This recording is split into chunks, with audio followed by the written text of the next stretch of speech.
Welcome to the Explainer. So if you're relying on Indiana's SNAP program to help keep your family fed, you absolutely cannot afford to miss this one. We're going to break down literally everything you need to know about navigating your recertification so you don't end up facing a sudden, honestly devastating gap in your grocery budget.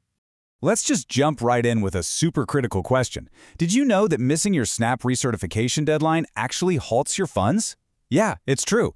You don't just get a friendly little warning. Your deposits stop altogether.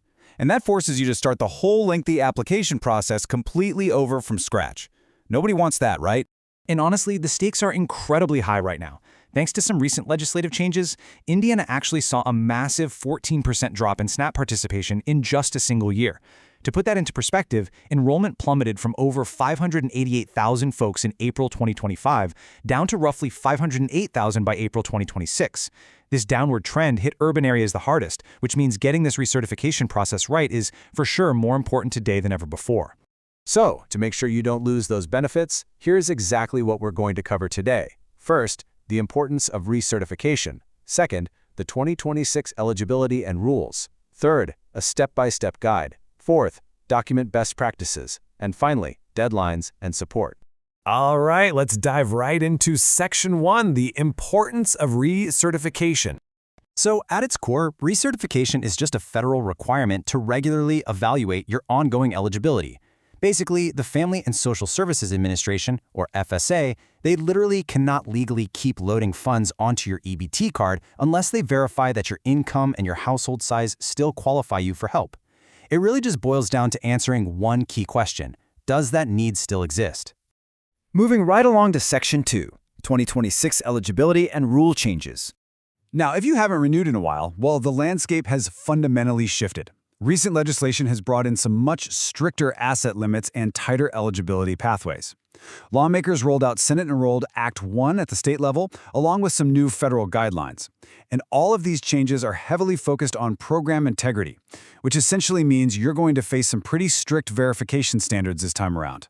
For example, if you're an able-bodied adult without dependents and you're between the ages of 18 and 59, you've got to work or train for 80 hours a month to keep your assistance. And a real game changer here, they've completely removed the exemption for caregivers of teens aged 14 to 17. If you don't comply, you're looking at a maximum of just 3 months of benefits over a 3-year period. But hey, there is a silver lining. If you're over 60 or have a disability, there are special rules in place that offer a lot more flexibility.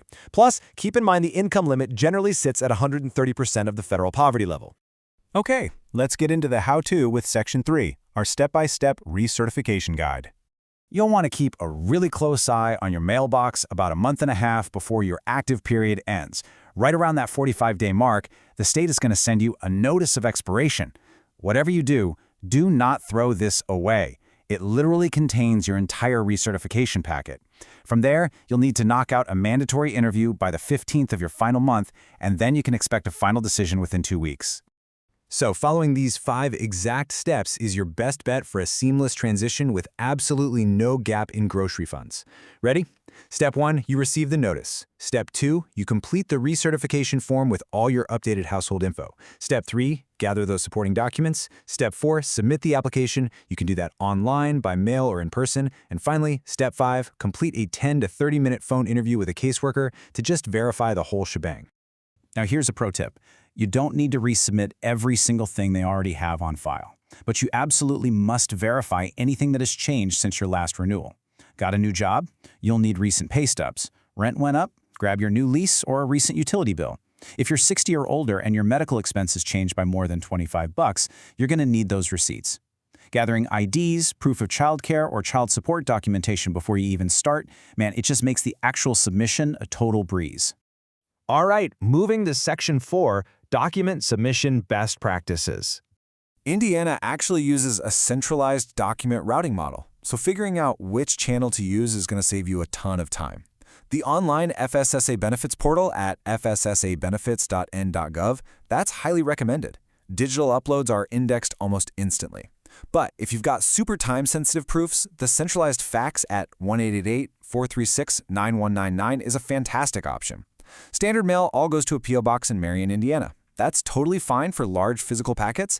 Just keep in mind it takes about 3 to 7 days. And lastly, if your case is incredibly complex, just go in person. Hand-delivering it to your local Division of Family Resources or DFR office is definitely your best bet. Okay, listen up because this is literally the golden rule of submission. Forgetting to write your case number on your papers is the absolute #1 reason applications get delayed. If you fax or mail anything, you must write the head of household's full name and your unique 10-digit DFR case number on every single page. If that number isn't there, the document center just cannot match your pay stub to your electronic file. It's like a giant puzzle with missing pieces. To show you how smooth this can be, let's look at a real-world win. We've seen folks use that online benefits portal to just snap a quick photo and upload a new rent bill. Because it instantly attached to their file, when the caseworker called for the interview, boom, the document was already right there on their screen. That led to an immediate approval in literally 15 minutes, with absolutely zero lapse in their food assistance. It really does work. And that brings us to our final section, Section 5, Deadlines, Resources, and Support. Look, if you take away only one single thing from this entire explainer, please make sure you save this number. It's the toll-free Division of Family Resources line, 800-403-0864. Seriously, plug it into your phone right now. This is your central hub for any benefits info, application help, or if the portal is just acting up and you need technical support. And hey, remember, you really don't have to do this alone. Beyond the FSSA portal and your local DFR county offices, which are usually open Monday through Friday, 8 a.m. to 4:30 p.m., there are amazing state-approved outreach partners out there. Places like Feeding Indiana's Hungry, Food Finders Food Bank, and Purdue Extension are fully equipped to guide you through the education and the paperwork. And, if you happen to get denied and need to appeal, groups like Community Legal Services are there to offer free help. Just a quick heads up before we wrap things up. While we definitely strive for total accuracy here, state guidelines can and do shift. This explainer is really for general educational purposes. Your specific household situation might have some unique quirks, so always consult official Indiana state resources and check with your local DFR office for personalized advice. I'm going to leave you with this one final thought. Have you updated your contact information in the benefits portal lately? Honestly, even if your renewal isn't due for another 6 months, having an outdated mailing address means you will completely miss that critical 45-day expiration notice. Don't let a simple typo jeopardize your family's food security. Take 5 minutes today. Log in, verify your contact info, and take control of your benefits. Thanks so much for joining me on this explainer, and I'll catch you next time.